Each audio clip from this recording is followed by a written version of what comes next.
This was a Blumhouse film?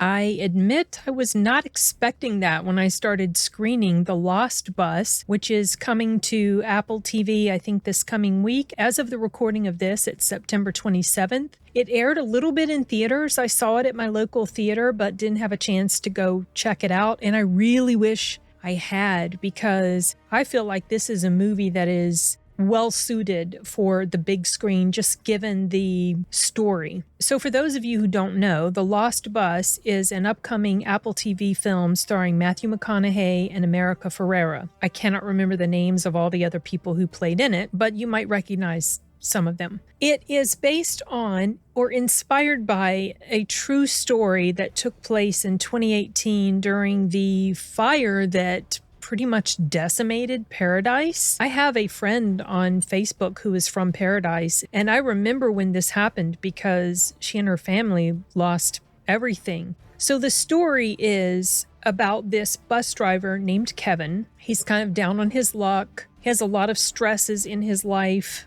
Monetary stresses, family stresses. He loses his dog at the beginning of the movie. So there's just a lot going on in his life. On top of that, this fire has started to rage through the area, and he's at work and he's supposed to return back to like the depot for maintenance and all this stuff, but his son is sick, and then his ex-wife calls him, and he's just getting pulled in all these different directions. He gets a call on the radio for anyone who is available to go pick up these stranded kids at this school because their parents couldn't make it there to get them. So he picks them up, and thus begins the journey or the horror.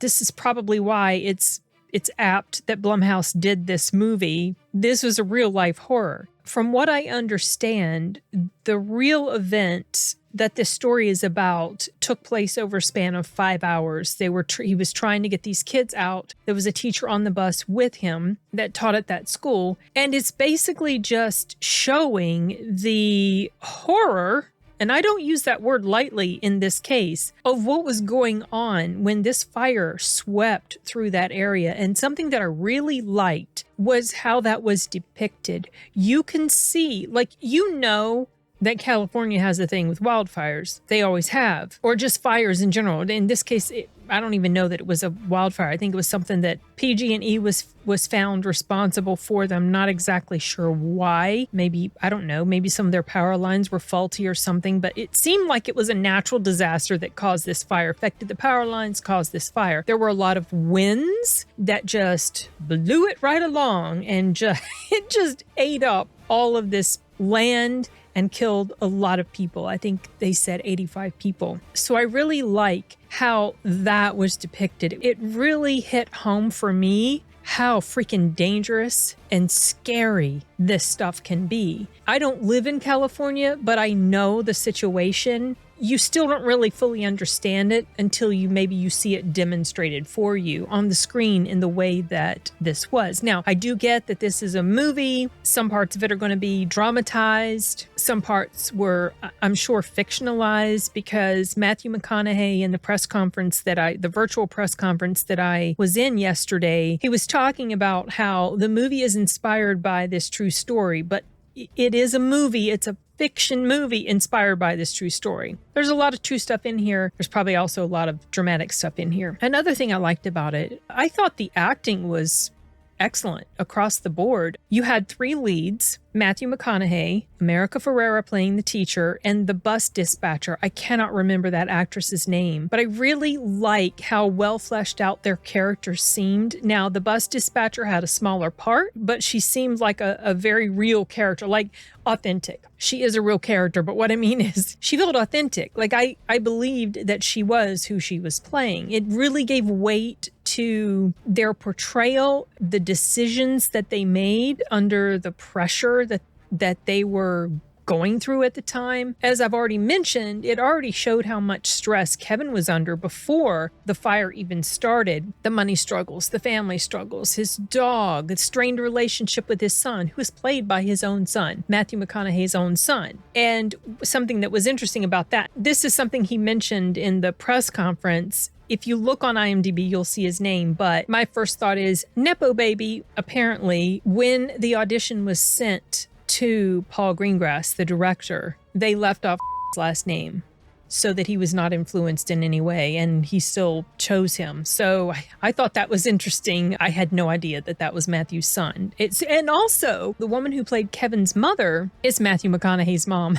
So the three of them got to act together. I thought that was kind of a cool bit of trivia. I've already touched on the characters feeling very fleshed out. I think this also helped with the dynamic between them. They were able to realistically portray this tension that was going on and the teamwork that they had going on between them. I've already touched on the fire and how that was presented on the screen. It really captures the terrifying speed at which it grows and how quickly conditions can deteriorate. It was also very effective at showing the chaos, all of these people trying to get out and being stranded, looters and dangerous people running around. Really scary stuff. I mean, it almost felt post-apocalyptic or something. And the dangers of the power lines being down, and then driving in these awful conditions with fire all around you. And at one point, he's driving the bus in this area and there are these steep drop-offs on the side, and that was freaky enough to watch. I also liked how it would go back and forth between the situation with Matthew McConaughey's character and the kids on the bus and the teacher and the firefighters and also the dispatcher. It also showed situation going on, conflict going on between the firefighters and PG&E with conflicting decisions. It also was really good at capturing conflict between the firefighters and PG&E because the firefighters felt like PG&E wasn't handling the situation right, and it was just causing so much trouble. Like I already mentioned, power lines down, people driving over these live wires, and it was just, oh my gosh, the chaos. Intense driving scenes, especially at the very end, like the climax of the film. I felt myself very much on edge, and I can just imagine how that would have been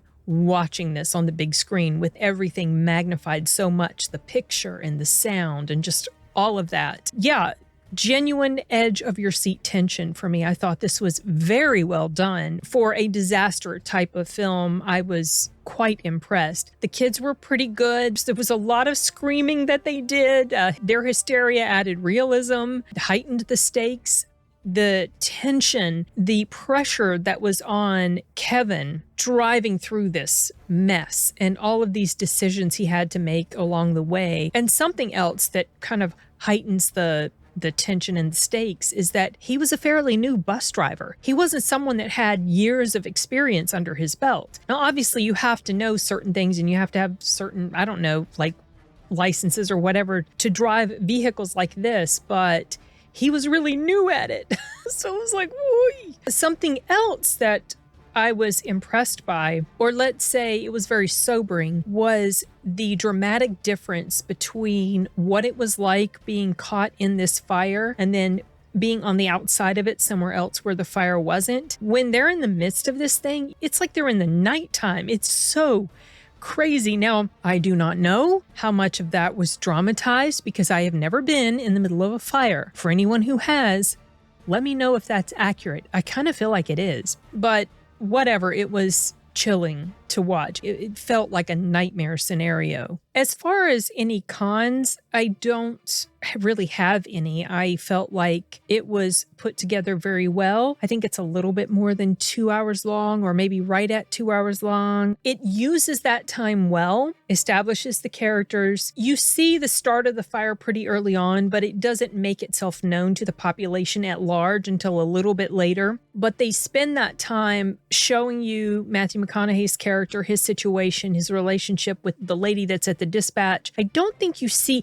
the teacher until the fire has become an issue. And then that's when the teacher is introduced. But I felt that all of the characters were given sufficient screen time in order to represent what they were about and the dynamics between all of them. And I was impressed with this film. I'm not one who is typically drawn to disaster type movies. I mean, I've seen my share of them, but this one I felt was one of the better ones I've seen. And I recommend it. If you like disaster films, I think you will appreciate this. If you like inspired by true events films, you will probably appreciate this. If you like Matthew McConaughey films, you'll probably like it. I mean, I really don't have any cons, like I said, and I do recommend this film for all of the reasons that I have mentioned. Anyway, I think that's about all I have to say for now about The Lost Bus. If you guys get a chance to check it out, let me know what you think. Hasta luego.